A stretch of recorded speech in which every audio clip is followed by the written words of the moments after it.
இன்றைக்கு தமிழ்நாட்டில் புதிதாக அமைந்துள்ள தமிழக வெற்றி கழகம் ஆட்சி அமைந்திருக்கின்றது. இந்த அரசு மேகதாதில் ஒரு தனி அரசின் தனி தீர்மானத்தை கொண்டு வந்தார். அந்த அரசின் தனி தீர்மானத்தில் சட்டமன்ற உறுப்பினர்களுக்கு வழங்கப்பட்டு அடுத்த நாள் சட்டமன்றம் கூடுகின்ற பொழுது சட்டமன்ற அவையிலும் அந்த அரசின் தனி தீர்மானம் வைக்கப்பட்டிருக்கின்றன. அதை ஒட்டி இன்றைய முதலமைச்சர் திரு ஜோசப் விஜய் அவர்கள் அந்த அரசின் தனி தீர்மானத்தை முன்மொழிந்தார். பிறகு அவருடைய கட்சியினர் வழிமொழிந்தார்கள். விவாதம் விடப்பட்டது. எதிர்வரிசையில் இருக்கின்ற கட்சி தலைவர்கள் அந்த விவாதத்திலே பங்கு பெற்று தன்னுடைய கருத்துக்களை தெரிவித்தோம். எதிர்கட்சி தலைவர் திரு உதயநிதி ஸ்டாலின் அவர்கள் பேசுகின்ற பொழுது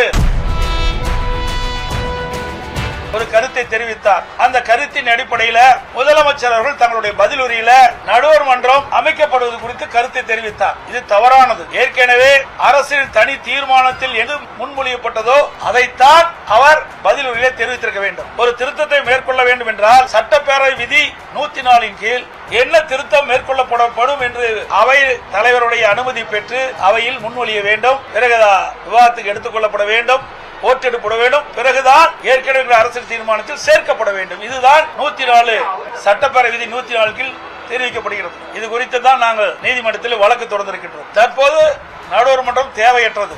ஏனென்று சொன்னால் ஏற்கனவே 2018 ஆண்டு உச்சநீதிமன்றத்தில் காவிரி நதிநீர் பிரச்சனை குறித்து ஒரு தெளிவான தீர்ப்பை கொடுக்கப்பட்டு விட்டது.